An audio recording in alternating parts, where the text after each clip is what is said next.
Peace, family. How y'all doing? It's Tory Russell, back with Witness to History, Ferguson 10. Today I have a special guest, Energy, I'm known as Deja, back in our time in Ferguson. I have a revolutionary healer, abolitionist, liberator, culture creator, and if I went on, it would be a long list of things that this brilliant person brings to the movement.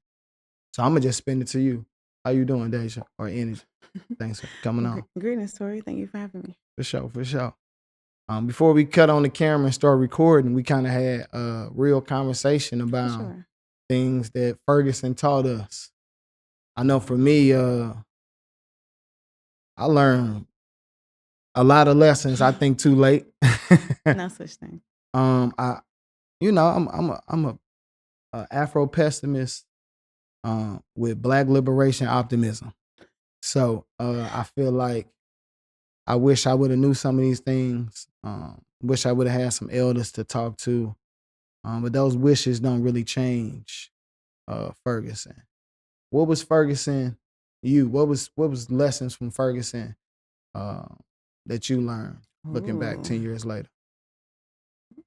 And to be honest, when I look back 10 years, time traveling, that was a whole different life. You know, a lot of us have lived many different lives since the Ferguson uprising. It's just, I was homeschooling my children, a single parent of two, just trying to make it through, looking at the education system, feeling like, something's missing, something drastic was missing, and wanted to break away from that immediately. I think that was my primary focus at first. But then after, education, I was like, well, what about protection? What's going on? And of course, at that time, there had been death after death after death after death. And for whatever reason, 2013 hit, 2014, boom. It was like an explosion. It was the wildest thing I'd ever seen.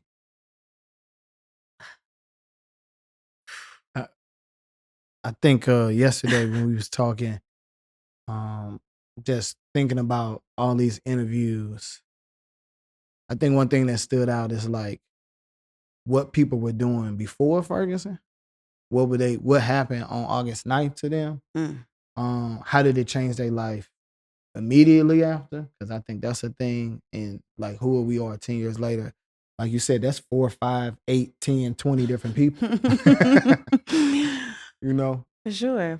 I think that very early on, I was worried, worried about the state of the city of St. Louis, worried about the place that I called my hometown, and, not even just the national reputation that it had, but really looking at it in a sense of like, I'm building a home now. I have children to raise, and is this the environment that, is suitable for my children to raise? And depended on what kind of children I wanted to raise. And I thought about myself and my siblings and the community that I lived in, which wasn't a community. And it was just so many things that I felt like were missing. So it galvanized me very early on.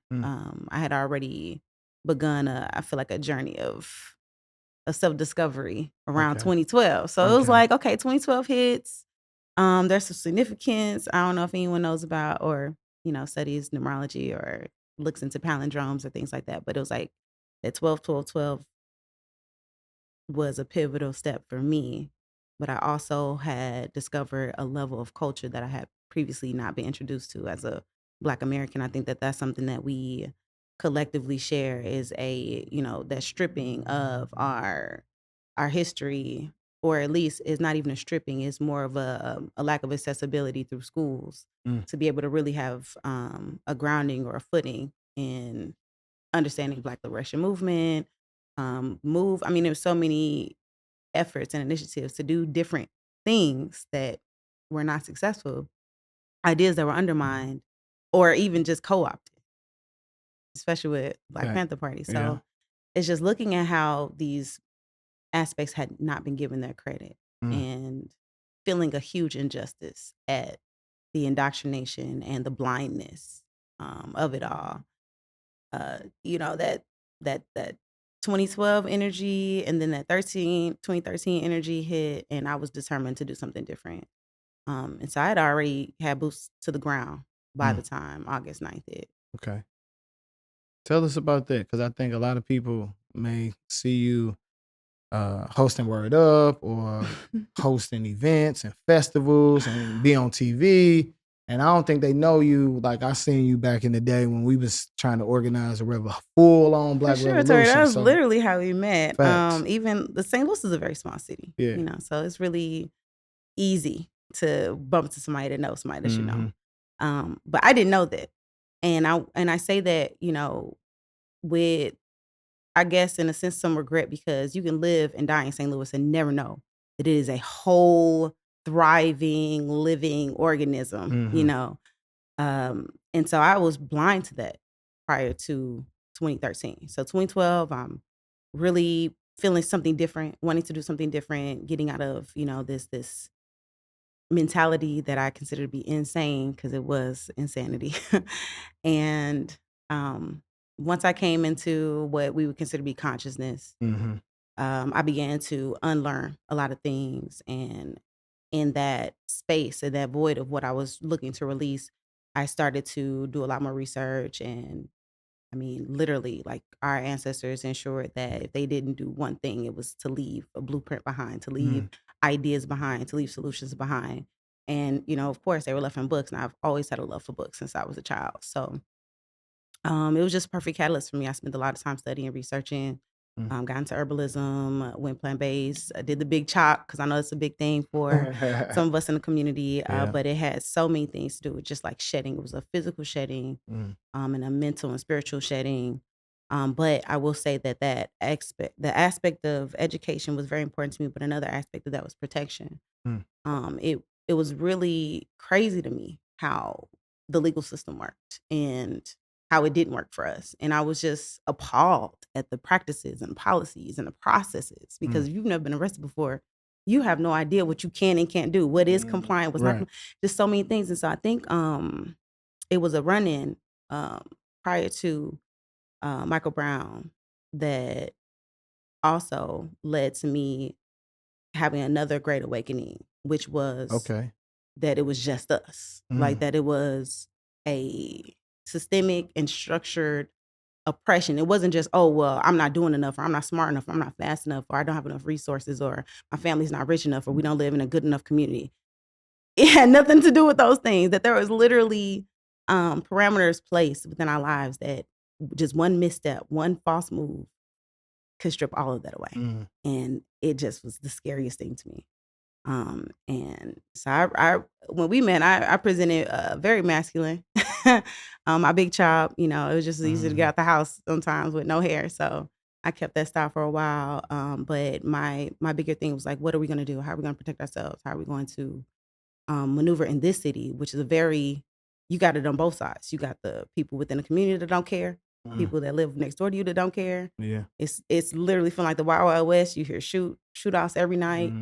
And then you have on the other side high speed police chases, you know, folks walking down the street, kids playing in the park. Like anybody can get it, you know, and this is the kind of energy that we were feeling, and me and several other moms, because as a young mother, you know, we look for ways to protect our children, especially our sons.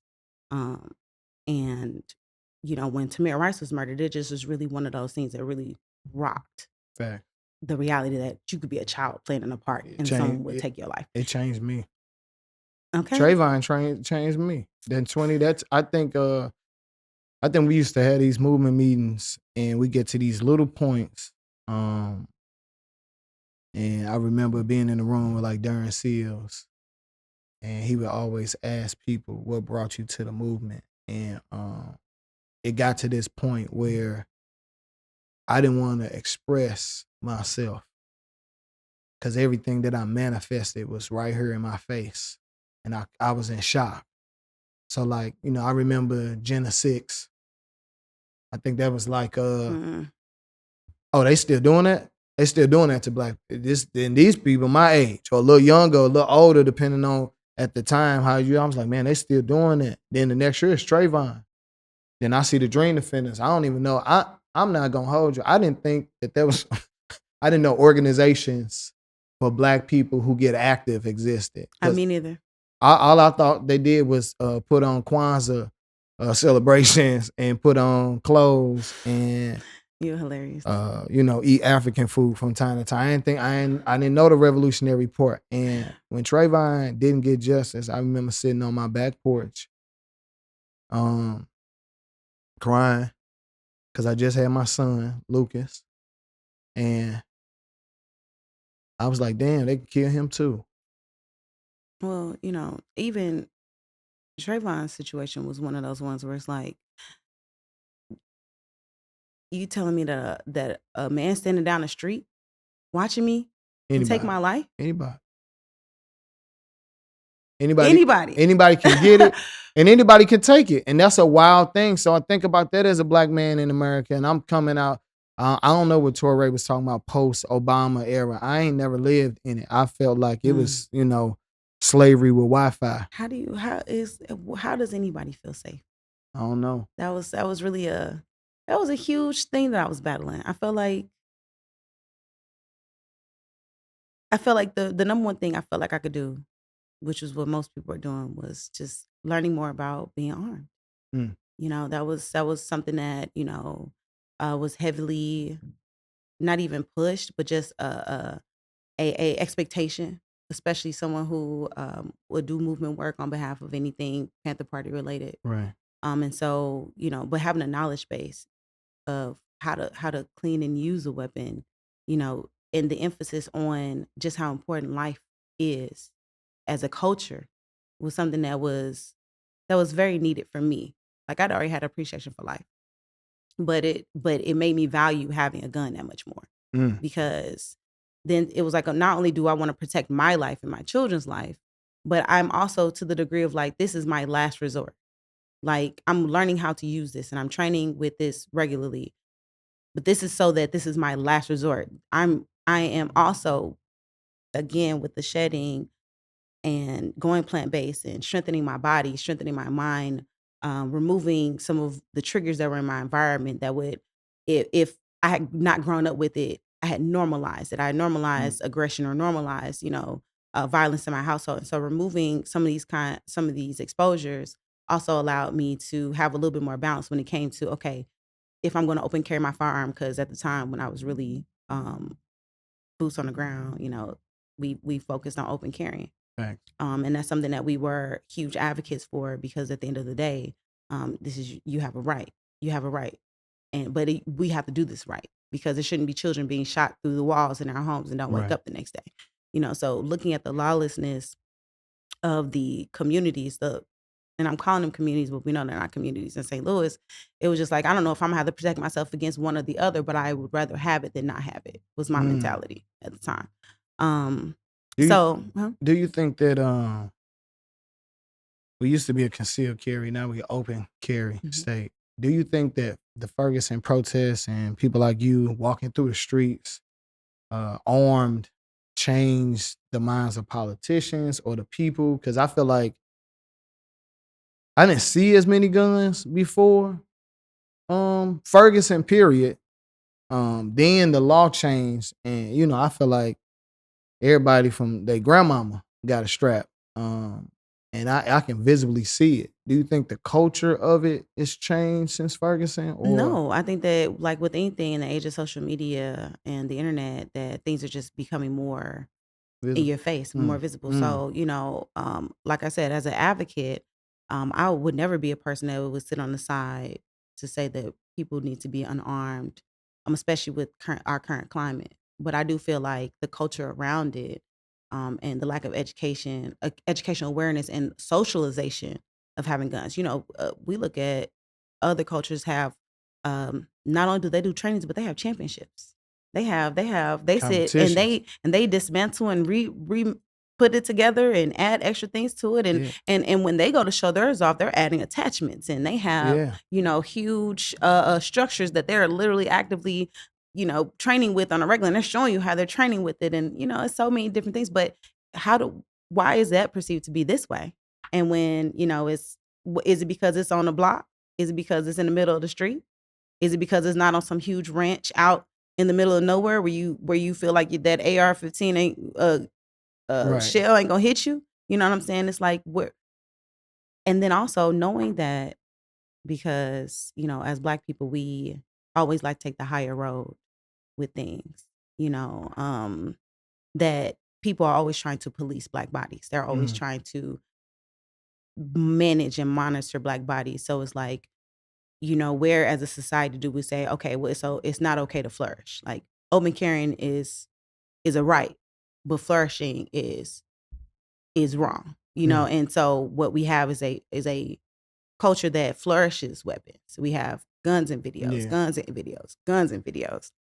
And it's a flashy thing. It's not, I'm showing you how to use this. Yeah. I'm showing you how to load it. I'm showing you how to clean it. I'm showing you which best rounds work best. These are the other type of rounds. Like I'm educating you. It's never on an educational basis. It's always so flourishing because I'm showing you that I got it.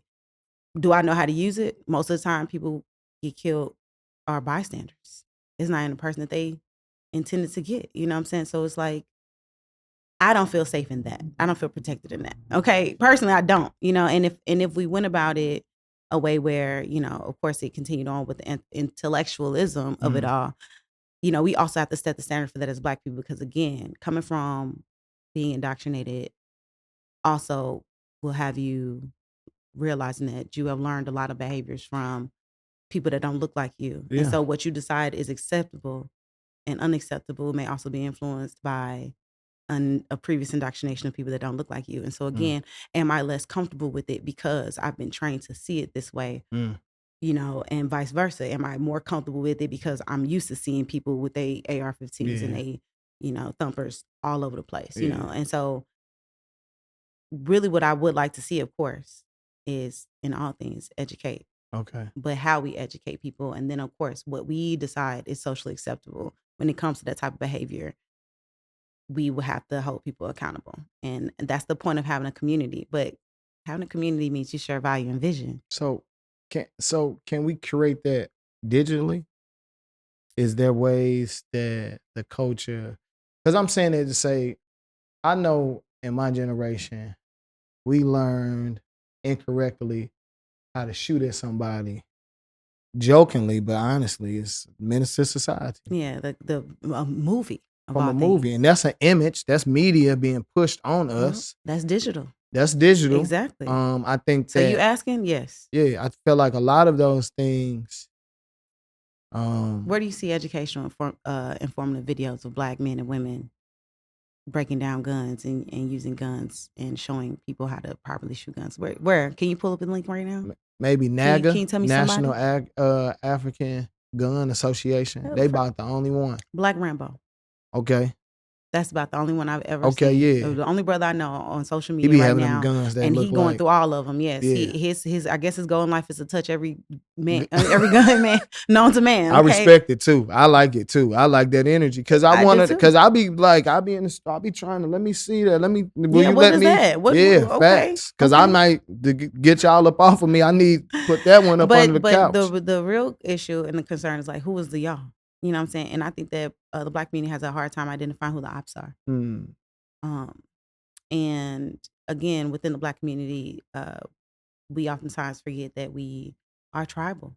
You know, we do have a collectivism within the group, that the group has multiple different parts to it that makes it all its own group. And we do have some underlying shared experiences, but that's where, you know, the fundamental change has happened in those collective shared experiences, because that's how we relate to one another. You know, that's why our music is so powerful. That's why our movies are so powerful, because they have a capacity to tell these stories that transcend borders, you know, that allow us to see each other and each other, even if we don't speak the same language. But the issue is that those digital assets are not being used to help cultivate and foster community. They're in a way, you know, creating these, they're supporting systems that oppress us on a regular basis. You think about the movie industry, especially when you think about the industrial movie industry and its global impact. You know, we always say there are agendas and everything, and people have their own visions for what they want to do what they want to give when the they wanna put masses, how out, they want exactly. What And so, propaganda they pushing. but Yeah. now again, in the age of the internet and the age of social media, people are having greater success without having to use these systems. So I'm like, okay, now is the time. You know, we're 10 years from Ferguson. Also looking at what they could have done different, looking at lessons that they've learned and how we can take that Right. and move forward. But again, we can't move forward without building community. And community are people who share the same vision and values. We can't move any further. That brings me to like a localized. This is like the great Pan-African question. We both Pan-Africanists, so right? You're a Pan-African. See, so we exist. We real people out here. If y'all see us, we're two Pan-Africans. We're sitting down having a discourse, and we're talking about things to do, not ideas. We're not stuck on ideology. We're talking methodology. So Okay. using the media or digital kind of organizing and building community.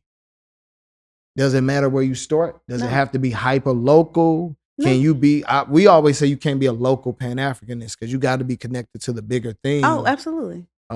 But how does it matter how we start to build this Pan-African community that gets to global liberation for our people? Well, before we really got into the conversation, we talked a little bit about like individualism, right? And so, when you look at even the body, you have individualized cells that have specific jobs. You got different cells in your liver than you have in your heart. And so looking at how even we move globally as diasporans, every area does what it's supposed to do, and every individual cell that is that makes up that liver, right, has its job. And so it's not my job to tell someone how to live their life.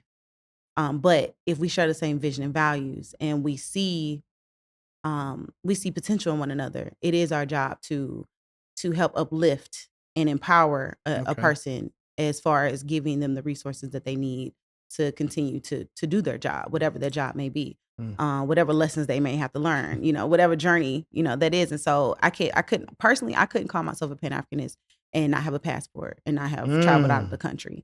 I think that that's a huge experience that would be missing as far as my actual connection. You can't read about the diaspora and not actually want to go feel it under your feet and the sun soak into your skin and what it feels like to be closer to the equator versus being, in the Midwest, so it's a different energy, and it's also a whole nother realization because we have a macrocosm and a microcosm and it's all impacting one another. So I had a brother when they asked me as we were talking about culture, what good is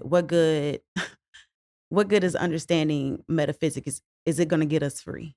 And as someone who just likes knowledge, I love to learn just anything put in front of me, especially looking through a new lens, one that I consider to be less indoctrinated as before. Okay. I have a greater appreciation for quantum physics. I have a greater appreciation for learning about the body, and so looking at how all these things tie together, even down to the fabric of our existence and music and sound and light. And if you don't have a basic foundation and knowledge of that, how can you world build? Right. How can you really take yourself out of your body, liberate your mind, open it up as wide as you possibly can, and re-envision a whole new world to live in? How can you do that? You're limited. You're limiting yourself. And so, a lot of the times, people will talk about if you ever want to hide something from Black people, put it into a book. But what is that aversion? What is that aversion? And one thing I have to always consider is that we are still very much an oral people, that we come from centuries of oral history, that we have the capacity to remember down to the fabric of our clothes, down to the way we wear our hair, down to our daily habits and rituals. We remember. And so to have lost that access, but still have retained a huge amount of it, I'll be honest, a huge amount, because you could tell me something tomorrow and I remember somebody said it. I might not remember you said it, but I remember somebody told me.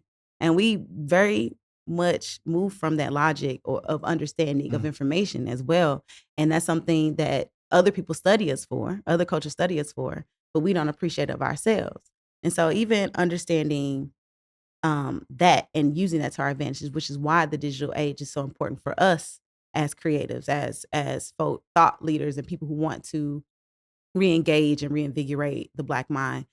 it's like now we have to take that same approach where it's like, okay, well, we have to be responsible because we always have to take the higher road. We can't just polarize you and mobilize you. We have to educate and inform you as well. Because we know the fraction of our society that we can just mobilize. But we also know there are repercussions that come with that. There are repercussions that come with people who live in ignorance. There are repercussions that come with working with people who lack knowledge. And so for that moment, we might be able to galvanize and create and make something magic of that moment. But if we don't take that moment also and create a foundation there and educate and inform, then we literally have set loose, some, I don't even call them wild and untrained, but essentially, where we could have refined that tool, we just allowed it to be whatever it could be. And so I think that even now in reflection, just speaking that out loud, a lot of people feel like that about our younger generation, that these kids are coming out of schools with third grade educations, fourth grade educations, can't read, can't write. And it's like, but you are galvanizing them. You are getting them excited. You're playing with their chemistry. We're looking at the food they eat. We're looking at what they're listening to. We're looking at what they're watching. And then we let them loose into society and ask ourselves why. But I'm like, we're literally not giving them the education and the information. So it's like everyone is a tool, you know what I'm saying? But so being able to recognize that each person within the community is valuable, that we all are a resource to one another, but that individualism comes into play where it comes with values, with self-respect, with dignity, with integrity, and with confidence. And unfortunately, we don't have institutions and systems that build that from an early age. That's something that I mean, maybe you identify with me, maybe you don't, but I do. I went to get to schools. I felt like I had a decent education. I could have gone off to college. I could have done a ton of other things, but I didn't. Something held me back. And with my path being my path and how everything that I've done up to this point leading me to this moment right here, but of course leading me to that day, August 9th, to me, everything that I had went through prepared me for what was about to hit. Do you think education played a big role in that? Absolutely. Because had I known anything about the Black Panther Party prior to my political education, the year or so leading up to Michael Brown's murder, it would have allowed me to have a greater strategy for how to deal with the same tactics. What is crazy to me is that this is the 50 years, same tactics.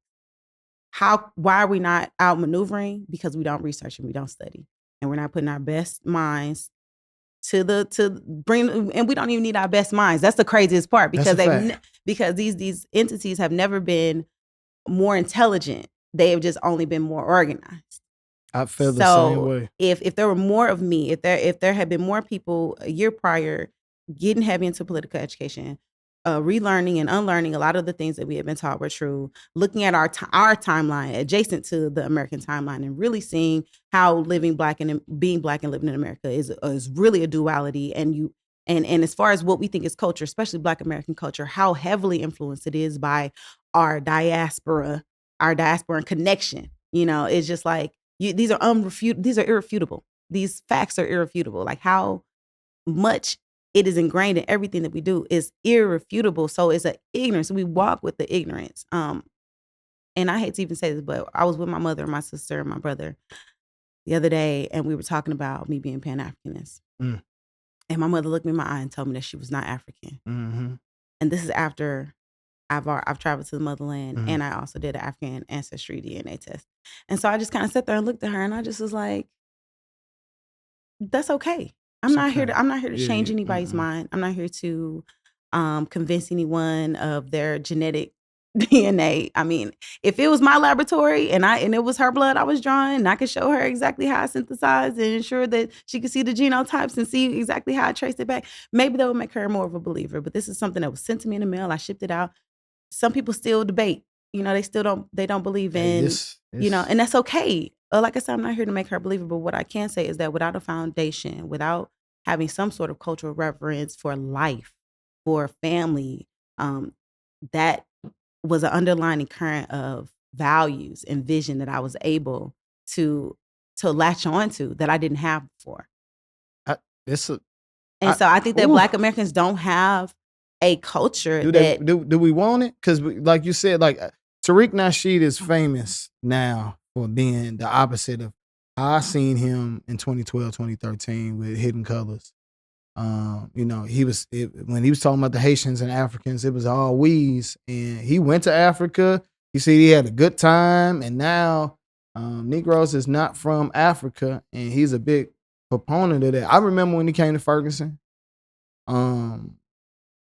It wasn't really well received. I can tell you that. I think in revolutionary times, movies don't really hit when you make it one and live in one. I feel like a lot of us might have missed that revolutionary moment, might have missed your African cousins pulling up on West Florissant, seeing that rawness, having that genetic memory of a rebellion off the shores of Ghana or Senegal. But I also feel like a lot of us are afraid because it's probably a lot of genetic trauma to an DNA. Sure, but then there's also the ability to be deported and your family making sure that they did everything they could to get you to the U.S.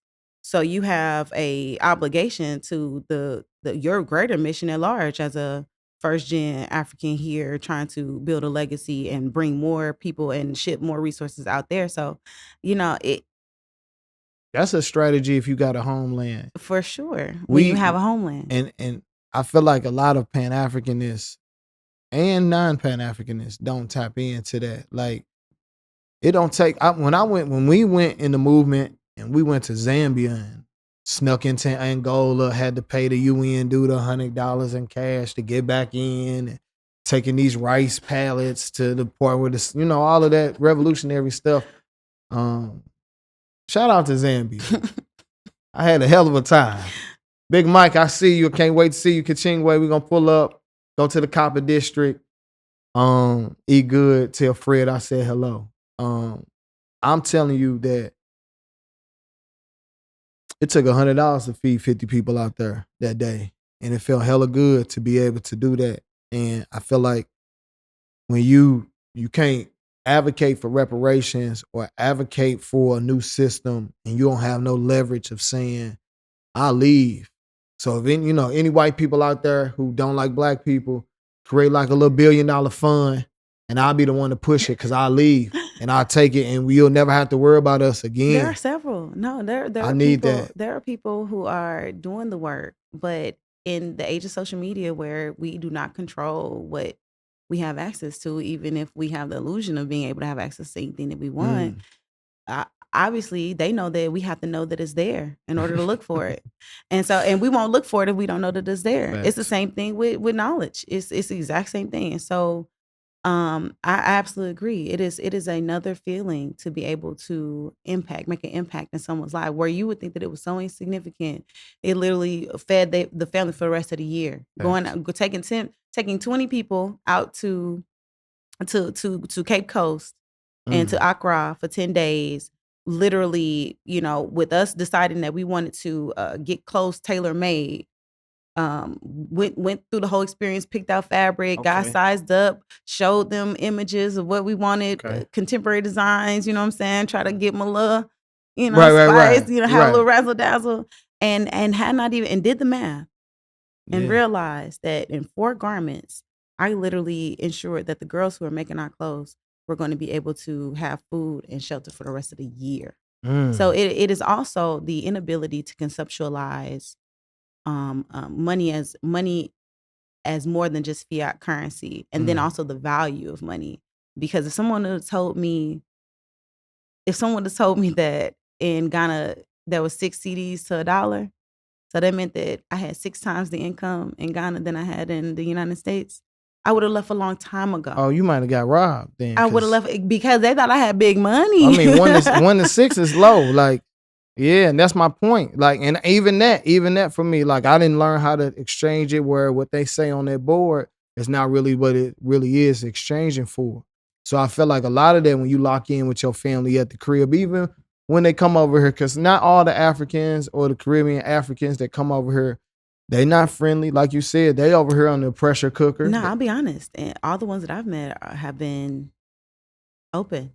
incredibly open, willing and wanting to connect. And what I've also found is that St. Louis, as a multicultural city, a very diverse city, the Black community has done nothing to involve or incorporate the African diaspora here. And when I say nothing, no, we don't do any festivals, we don't do any cookouts. We tried to do a little taste of Africa. But that didn't lock in. But the what taste we of Africa thought. take more than just Black people being there. You know what I'm saying? And so when you don't have these structures that exist throughout the year, and then you have your one event a year that's supposed to bring everyone together, that's a dub. That's not even how they work, and we know they don't work like that. Yeah, facts. You know, so it is definitely.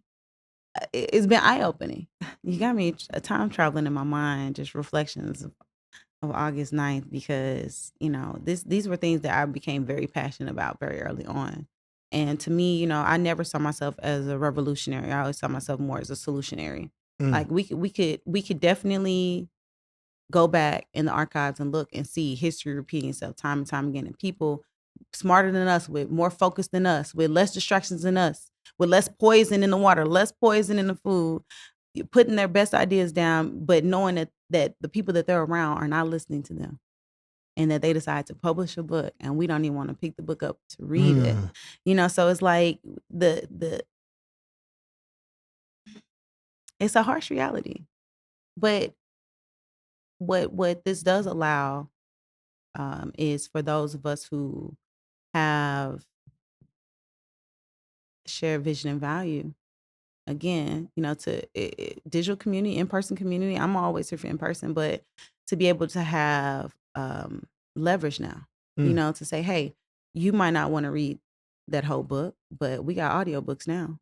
You know, we have study groups now. We can get on. You don't have to be down the street from me. You don't even have to live next door to me. You can we can meet up on a Zoom, and we can figure it out. We can strategize.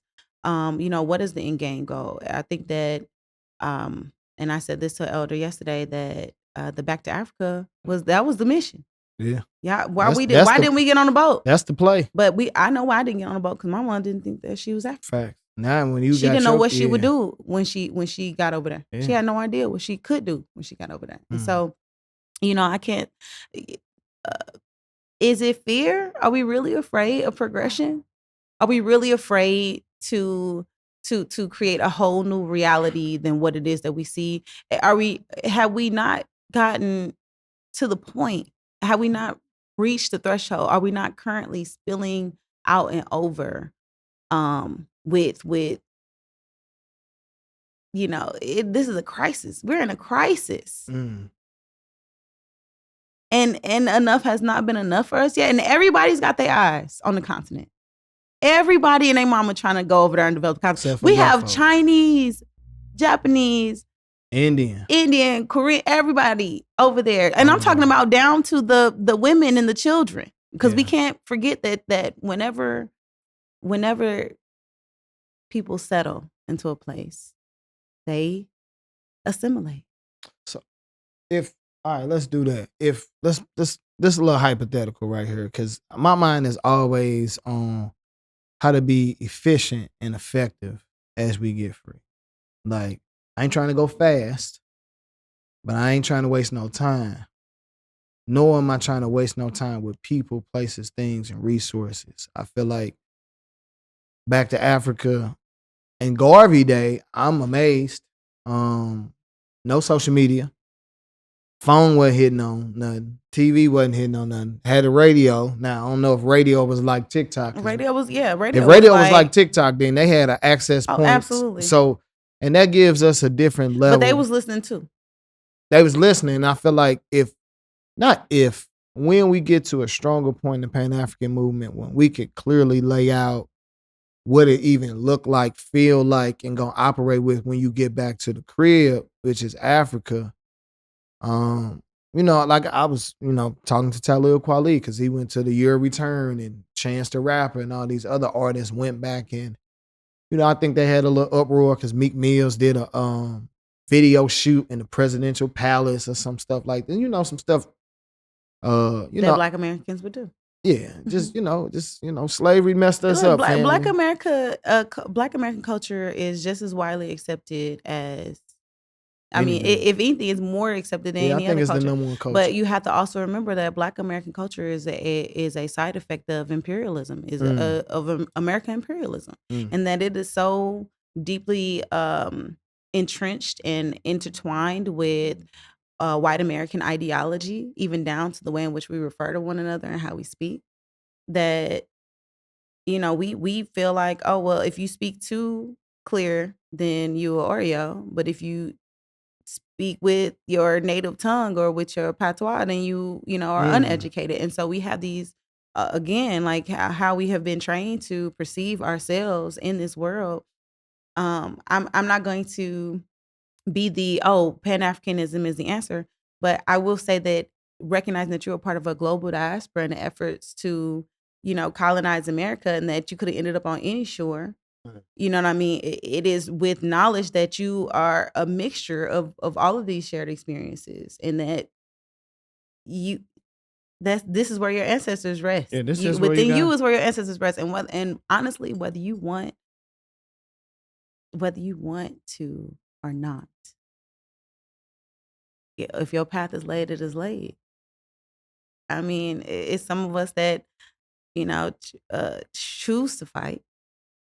And then it's some of us that get to the point where we don't have no choice but to fight. And unfortunately, those that choose to fight are not the majority. So when you're finally dealing with people who decided that they're going to fight, they're, again, uneducated, uninformed, don't know what to do, and think that it is on the people who have chosen to have figured it all out. And we know, we know from our history books that that's not true. It is not about the answers not being there. It's about whether or not we can take the answers that were left for us and apply them. And you can't apply them without education and information. You just can't do it. It don't work. And I can't direct you to it, because we talked earlier about roles. Roles are best fit for those who fit them. And I don't know what you can do. You know, you can do something, but we got to figure out what that is. Okay. And you know, I hate the breakdown of like talking about leaders and people who are sheep, but there is a very real reality that when we talk about a lack of leadership, especially within the Black community, it is more on an individualistic basis, because a lot of people can't even lead themselves. They can't lead themselves to not drink. They can't lead themselves to not smoke. They can't lead themselves to not club. They can't lead themselves to rest in no healthy way. They can't lead themselves to a healthy diet. They can't lead themselves to grow their own food. Right. They can't lead themselves to filter their own water. They can't lead themselves to start a business. They can't. It's so many things. I don't know. I feel like a lot of this in the movement is, when we talk about leaders and leadership and which way to go, I think it's because a lot of people are not organized themselves. Right, I know I've been a better leader when I'm organized myself to organize others. Yes, a good leader does not lead others at all. A good leader helps others lead themselves. Absolutely. Okay. And so one thing that is huge with us, especially because we're oral and we're visual, we need to see, which is why reality TV for us is such a big thing. But what is crazy is that you only see so much of that. You only see so much of somebody's life. They're still orchestrating that story. There's still a narrative to that storyline that is not the whole picture. It's not the full story. And so we have yet really to have a unabridged, unadulterated, no bars hold, dare I say, a revolutionary who is willing to let people peel back the layers of their life and see all of their connections and see how they make choices and how they raise their family and how they deal with conflict and still believe in them. Do you think that is important? Do you think people want to really see? I think that people don't have a choice because of the age that we're in. But it's less about people being able to see you at your most vulnerable, and it's more about you being able to hold yourself accountable. And that's really where, the shoe drops. It's like, did we watch the catastrophe that we saw Blueface and Krishan because we thought that on the other side they were going to be get married and be this big, beautiful, functional family? No, we did not. We watched it because we like to see the train wreck. because it was entertaining to us. You don't think my hood baby cousin didn't think that it was some kind of silver lining or some rainbow at the end of this continual struggle love story of Blueface and Krishan? I don't see how. I don't see how they could have had any hope for that entire situation because of the environment, because of what, and then knowing more about the young lady's story about what she was prior to her decision to get into entertainment. I think a lot of people felt bad for her, at her life choices. So it's like you started out making some questionable life choices, and then we look at your environment, the people that's around you, that's feeding you and gassing you and supporting these decisions and choices. So it's like what it does is it forces people to look back at themselves. Watching you and looking at you forces me to look back at me and see what I would do, how I would move. And again, having this access that we have now to people's lives and to their stories, we have yet to hear, in her moments of extreme vulnerability, where she's on camera crying about people judging her and being misunderstood and feeling away and all those things. I think people more so related to the emotionalism of her being sorry for the things that she was doing and how she was experiencing those things and not liking things and not just putting on a face and trying to, do it for the cameras. But does that mean that, Krishan couldn't tomorrow decide that she wants to be a Pan-Africanist? Facts. That she couldn't get up on some knowledge and take us on a journey of her becoming a new her, because we have that ability. Facts. That's the wonderful thing about, all of it, is that you could turn around tomorrow and decide that this isn't what you want to do. I want to thank you for coming on. I really appreciate your honesty. I appreciate you telling it like it is, and I appreciate you being the thought leader, just the cultural aspects and the art that you always brought to the movement and with the militancy. I think a lot of times as Black men, we can't really handle a woman having to be stern, having to be in that kind of way, in the absence of protection from the community and men and just a lot of people. So I get it. I think that my 10-year thought would be, how do we heal every Black person on earth? I would like to look back 10 years from now and say in 2034, we went on a mass healing, organizing campaign. And then we could really make an assessment, from the Corey Bushes to the Sexy Reds to the Tasharas to the Cheyennes and the Ebos. It's a lot of us in this movement who, at the center of our growth, has been trauma. I would like the next 10 years that the center of our growth become healing. So I appreciate you for leading the conversation. I appreciate you for moving along.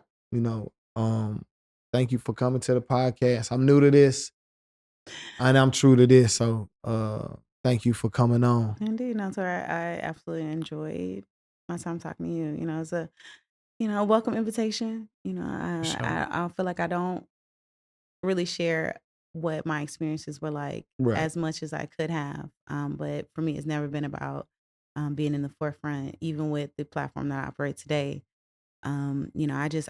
I leverage, the skills and talents that I've gained in order to bring visibility to other people that also have ideas and talents. And so, it is a collectivism, but it is also an understanding of me as an individual and what I do bring to the table that allows me to be as powerful of a force as people consider me to be today. So I really appreciate you. I appreciate you, your vision, or where you see yourself in our community as a whole, and the work that you've been putting in, and that you'll continue to do, because we know they're gonna have to pop you to stop you, just like sometimes you got to pop out and show. Indeed. On top of that, but So, yes. Thanks for showing up. So look, y'all, I'ma just say this. Look, this is a beautiful day with Deja. Energy, host, author, activist, organizer, thought leader, culture cultivator. It's so much. Leader. I know that's not really a thing, but a leader. and really one of the first Black women I seen in Ferguson and my age group being a leader. Not just being a marcher or protester or activist or somebody trying to figure it out. Even if you ain't have it together, because again, I didn't have it together. But seeing 10 years later, we still doing great things, even though we didn't have it together. I just want to say thank you. Thank you for coming on the show. You always welcome. You always welcome to come back. Okay. And for y'all out there, thank y'all for coming out to witness the history. Ferguson 10. I told you we're going to talk about it. Good, bad, ugly, and beautiful. Thank you for stopping by. Peace, fam.